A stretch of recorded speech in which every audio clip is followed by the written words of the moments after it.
Dr Zach Bush, cruelle tragédie de solitude à cause des mesures anti-Covid-19.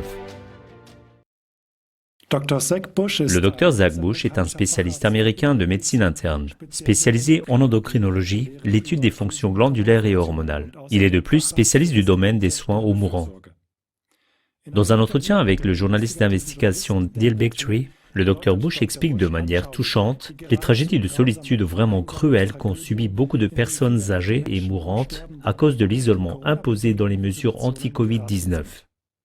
Par là, il ne fait pas que remettre en question les règles sanitaires et la compétence des responsables, mais face à ces mesures, il montre de façon émouvante ce qui peut procurer de l'espoir et donner du sens à la vie dans une telle situation.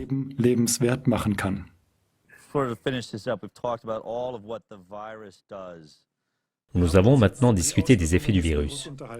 Connaît-il des dommages causés? Vous travaillez également avec des personnes âgées.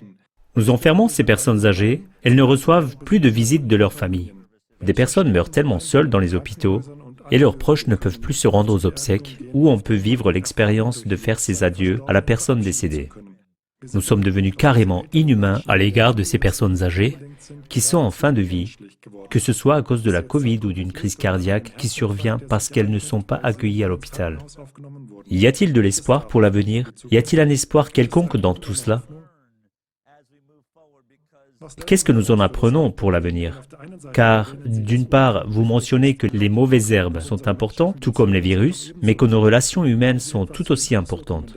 Avez-vous quelque chose à dire sur ces effets de la maladie, ou de l'infection que j'appellerais un confinement? Ou comme vous l'avez exprimé, est-ce que c'est notre fausse approche du virus qui est la vraie maladie? Une maladie de la façon de penser? Quand vous les regardez dans les yeux, que voulez-vous transmettre aux gens, aux personnes qui sont dans cette phase de transition dans leur vie? Devrions-nous avoir peur de mourir? Mourrons-nous vraiment? Tout cela est-il inhumain? Y a-t-il un espoir pour nous de continuer ou regardons-nous dans un monde sans lumière qui nous a échappé?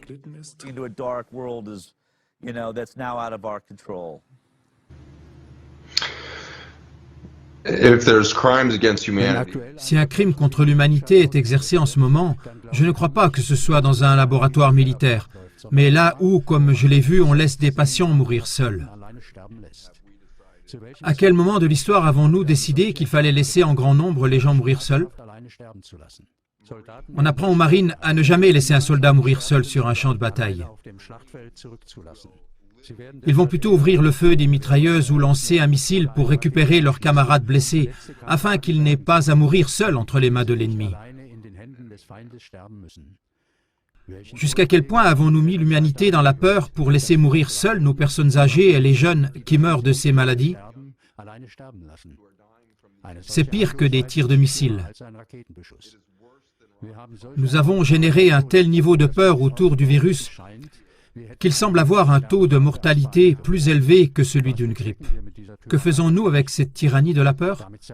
Nous sommes en train de déchirer le sens même de ce que signifie être un humain.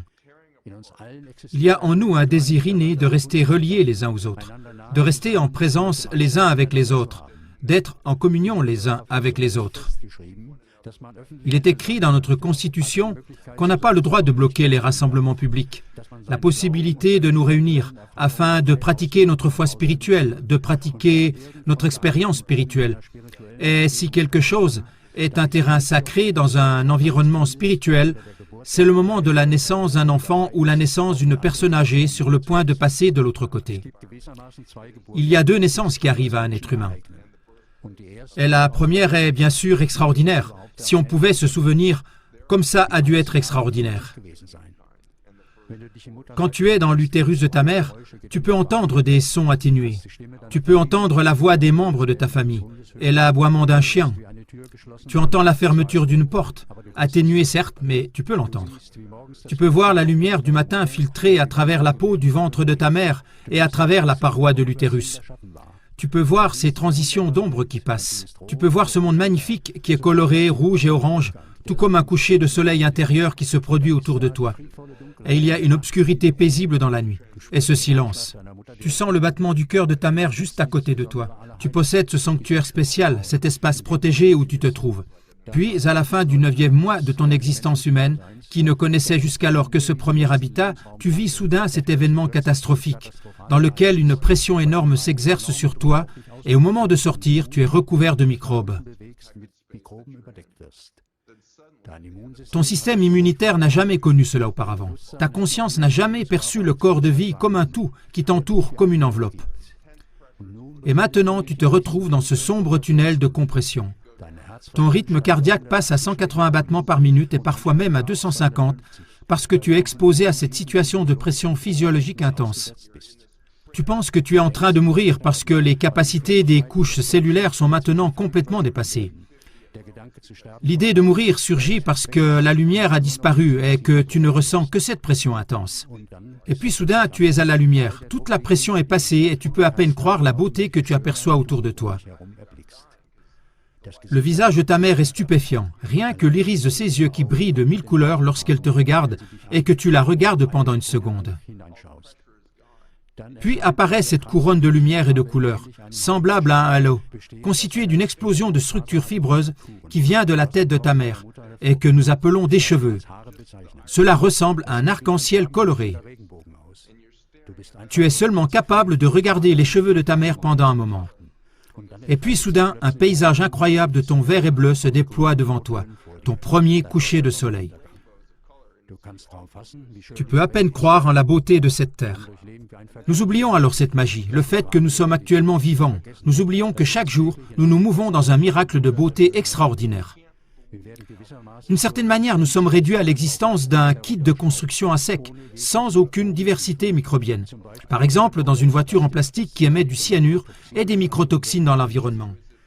Nous nous trouvons dans des bureaux aux piliers recouverts de moquettes dans lesquels des substances cancérigènes sont libérées tout au long de la journée. Nous allons également à l'épicerie et y prenons des aliments qui ont été traités avant la récolte avec des substances cancérigènes. Puis nous rentrons à la maison et nous nous asseyons devant les écrans à la lumière bleue qui réinitialisent ou perturbent les rythmes biologiques de notre corps. Nous devenons dépressifs et séparés les uns des autres. Puis nous nous approchons enfin de cet événement extraordinaire. Soudain, il y a cette obscurité dans l'unité des soins intensifs. Ta vue s'affaiblit et tout redevient comme à travers un verre, sombre et spongieux. Tu reconnais les ombres et il y a une pression incroyable lorsque ton corps s'effondre sur lui-même. Tu ne peux plus respirer correctement. Ton rythme cardiaque diminue, tout t'échappe et tu entres dans ce tunnel sombre. Tu peux entendre des voix, ce sentiment biologique écrasant se dissout dans l'oubli et finalement tu sors de l'autre côté. Et il est plus beau et plus lumineux que tu ne pourrais jamais l'imaginer. Mais soudain, tu es réanimé par un médecin et ramené dans ton corps et tu dis à ce médecin, « C'est beaucoup plus beau de l'autre côté. Je suis prêt à partir. Je suis prêt à naître de nouveau. Je viens de découvrir que je suis complètement accepté de l'autre côté et que je suis une merveilleuse créature de lumière et d'énergie et je suis enthousiaste d'y aller. »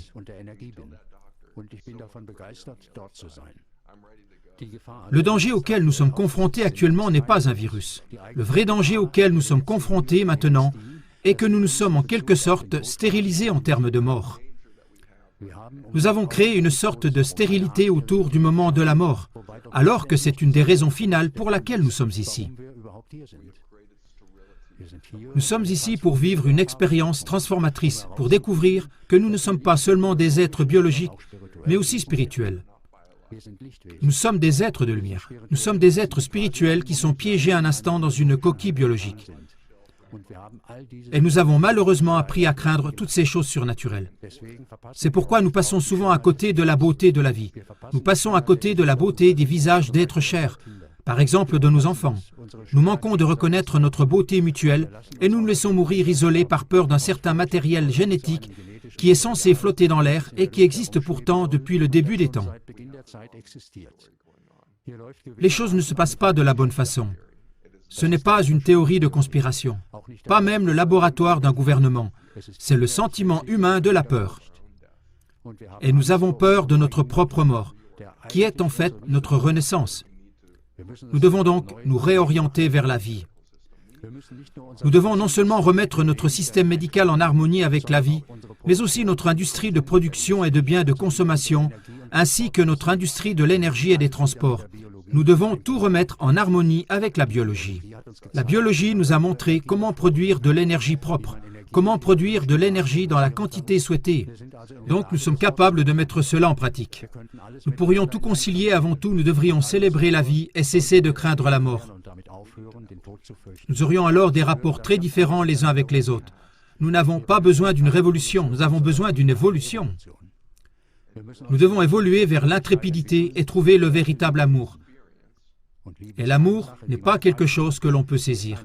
C'est une expérience et je crois qu'elle nous est donnée par le biais de la sagesse. Un de mes amis proches, Patrick Tempelgen, l'a souligné l'année dernière dans un livre extraordinaire. L'amour n'est pas le médium sous-jacent. C'est avant tout la beauté. Et notre réaction en reconnaissant cette beauté nous conduit alors à l'amour. Si vous vous sentez mal aimé et que vous avez l'impression de ne pas savoir comment vous aimer ou aimer la personne mourante, arrêtez d'essayer de créer l'émotion humaine de l'amour lui-même. Il suffit de recommencer à percevoir la beauté de la création partout, et alors vous ferez également l'expérience de l'amour. Nous devons réaliser la beauté de la flore virale et microbienne, la beauté du souffle humain et toute la beauté de la planète qui peut même respirer quand on lui en donne l'occasion. Et nous devons à nouveau réaliser la beauté du toucher humain, par exemple une étreinte. Lorsque nous reviendrons à la normalité, j'espère qu'alors ce ne sera plus l'ancienne. Dans les temps à venir, nous devrions trouver une nouvelle normalité. Si on vous dit que vous pouvez reprendre vos activités normales, ne le faites pas. Au contraire, comportez-vous différemment. Reconnaissez la beauté partout. Occupez-vous de cette beauté et en première ligne, de celle de vos semblables. Aimons-nous les uns les autres en découvrant mutuellement notre beauté. Cela nous permettra de vivre un avenir complètement différent. Merci beaucoup, Zach.